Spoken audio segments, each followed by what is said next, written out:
Justine Vleminckx is a Belgian anthropologist affiliated with Université Catholique de Leuven, UC Leuven, in Louvain-la-Neuve, where she is part of the Institute for the Analysis of Change in Contemporary and Historical Societies, IACOS. She holds a master's degree in cultural anthropology from UC Leuven, and specializes in ethnographic research focused on contemporary forms of spirituality, self-development, and collective identity within neoliberal societies. Her work often examines the intersections of social work, temporality, and spirituality, including studies of the rainbow family and other eco-spiritual or New Age movements. Vleminckx has contributed to several academic journals, such as Emulations, and her research emphasizes how people seek meaning, belonging, and transformation in modern contexts shaped by consumer culture and individualism.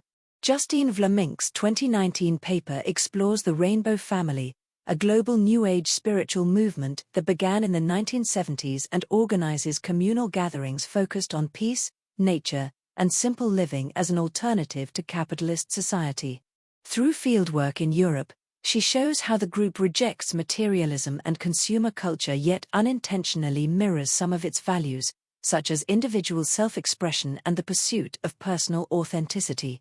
Members see themselves as warriors of the rainbow, fulfilling a prophecy to heal humanity through love and spiritual awakening rather than politics or protest. The study reveals how, while opposing consumerism, the Rainbow Family still reflects modern ideas about identity, self-improvement, and personal freedom that are deeply shaped by the very culture it seeks to escape. The introduction explains that this paper was presented at a conference focused on how modern capitalist societies manipulate desire and encourage consumer addiction. Within this context, Justine Vleminckx examines the Rainbow Family, a global New Age spiritual movement that rejects materialism but still reflects some of the same consumer-driven values it opposes. Her research aims to understand this contradiction between rejecting and reproducing consumerist behavior. To do so, she used ethnographic methods, including attending Rainbow Family gatherings in Europe, interviewing participants, and studying their online activities to observe how their beliefs and lifestyles are expressed both in person and digitally. Theoretical and conceptual framework explains the main ideas that guide the study. It draws on philosopher Charles Taylor's concept of a culture of authenticity and expressivity, where people seek to live true to themselves through personal choices, and sociologist François Gautier's work on how religion has adapted to neoliberal societies that emphasize markets and individual freedom. It also considers how spirituality today has become more personal, decentralized, and based on lived experience rather than institutions. Using these ideas, Vleminckx aims to place the Rainbow Family within this modern form of individualized religion, and to show how its members' spiritual practices and self-expression are shaped by the same capitalist systems they claim to reject. The Rainbow Family emerged in 1972 in Colorado as part of the broader post-hippie counterculture, which sought alternatives to war, political authority, and materialism. Its founders were primarily young, white, middle-class individuals disillusioned by both consumer society and the perceived failures of organized political movements. Drawing from the ideals of peace, communal harmony, and spiritual awakening, they envisioned a society rooted in love and simplicity. The Rainbow Family was therefore born not only as a rejection of capitalism and militarism, but as a reimagining of human relationships through non-hierarchical, nature-centered living. As the movement spread beyond the United States, it took on new forms while retaining its New Age spiritual core. The first European gathering in 1983, held in Switzerland, marked the beginning of annual international meetings that continue today. Each gathering reflects its local cultural context, but preserves the foundational values of ecological respect, spiritual unity, and communal sharing. The movement's global expansion demonstrates its adaptability and its resonance with broader trends in Western spirituality, which increasingly favor decentralized, experiential, and non-institutional forms of religious life. Through its gatherings, the Rainbow Family became a transnational network linking individuals across continents who share a common desire for authenticity and liberation from modern constraints. The group's core beliefs emphasize harmony with nature, inner peace, and spiritual simplicity. Members aim to live collectively without hierarchies, often in remote natural settings, as a deliberate act of withdrawal from what they call Babylon, their term for capitalist, industrialized society. They reject material possessions and the structures of conventional labor, viewing these as barriers to spiritual freedom. In their place, they advocate voluntary simplicity and mutual aid, constructing an alternative way of being that privileges emotional openness, bodily expression, and direct communion with nature.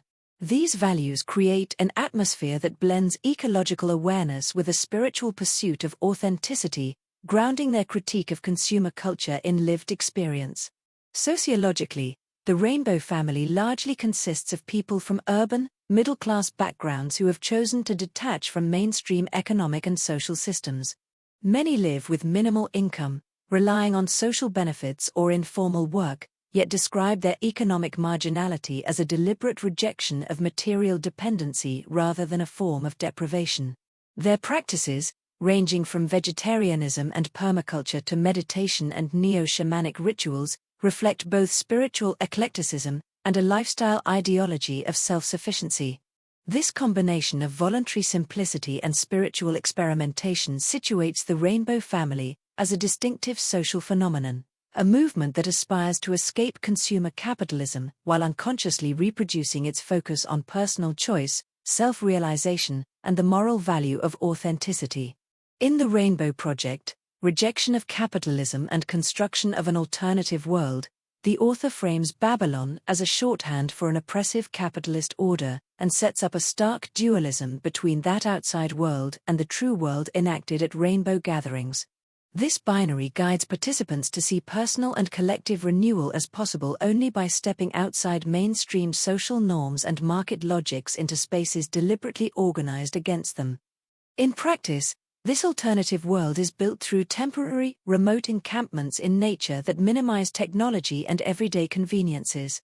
Social organization is intentionally horizontal, tasks are self-assigned, coordination is volunteered, and exchanges rely on a gift economy rather than prices or wages. Thresholds like the Welcome Center mark a symbolic crossing from Babylon into a communal space where belonging is affirmed and hierarchy is suspended. Ritual life reinforces the project's ethical and emotional core. Shared vegetarian meals, music, and ad hoc spiritual workshops cultivate cohesion. Bodily austerity and immersion in natural settings are treated as purification and recovery of a natural self, and authenticity is expressed through feeling, embodiment, and collective experience rather than analysis or doctrine. These recurring forms make the critique of consumer society tangible in daily practice. A founding myth gives this project narrative depth: the Warriors of the Rainbow, popularized by a 1962 text by William Willoyer and Vincent Brown, is reinterpreted as a prophecy of spiritual renewal and planetary healing. This story legitimizes rainbow identity, casts members as agents of peace whose work proceeds through love and inner change, and anchors the gatherings in a transpersonal mission rather than mere lifestyle preference.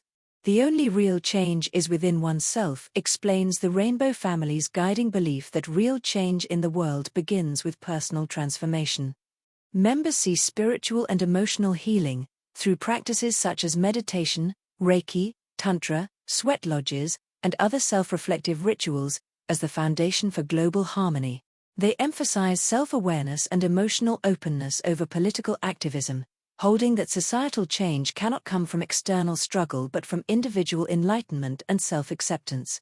This worldview replaces collective social or political engagement with introspection and mindfulness, promoting the idea that by healing oneself and releasing negative emotions, one can contribute to the healing of humanity as a whole. Actualization of Consumerist Identity Dynamics discusses how, despite rejecting capitalism, the rainbow family mirrors many features of consumer culture. Members value authenticity, self-expression, and freedom of choice, traits central to modern consumerism, and shape their identities through visible spiritual lifestyles and aesthetics. Social media plays a major role, allowing participants to share personal transformations, gain validation, and publicly display their authentic selves. Spirituality becomes a form of consumption, with workshops, rituals, diets, and clothing functioning as symbolic goods that affirm belonging and purity. In this way, the movement reproduces neoliberal ideals by emphasizing self-optimization, personal agency, and the idea that happiness depends on individual effort rather than collective or systemic change. The conclusion argues that the Rainbow Family's anti-consumerist spirituality remains deeply interwoven with consumerist logics. While condemning Babylon, the movement elevates authenticity, emotional expressivity, and the mantra that the real change is within, thus recasting structural critique as personal transformation. In effect, its utopian alternative reproduces the modern emphasis on the sovereign self and lived experience, aligning resistance with a culturally dominant pursuit of individual authenticity. More broadly, this illustrates how neoliberal conditions reshape religion and identity by shifting political and social questions into private quests for meaning and self-realization. The Rainbow Family's practices and narratives fit within a wider cultural economy where styles of life and expressive selves are publicly performed and validated, showing that consumer culture persists, even inside countercultural experiments that seek to escape it. Finally, the movement offers participants temporary relief from alienation through communal rituals, nature immersion, and a circulating repertoire of workshops. Yet its mythic framing, the Warriors of the Rainbow Prophecy, translates that relief into a mission of inner-led world healing rather than collective structural change. The appeal, therefore, lies in providing meaning and community via practices that feel transformative, even as they reaffirm the imperative to be one's true self that consumer culture helped normalize.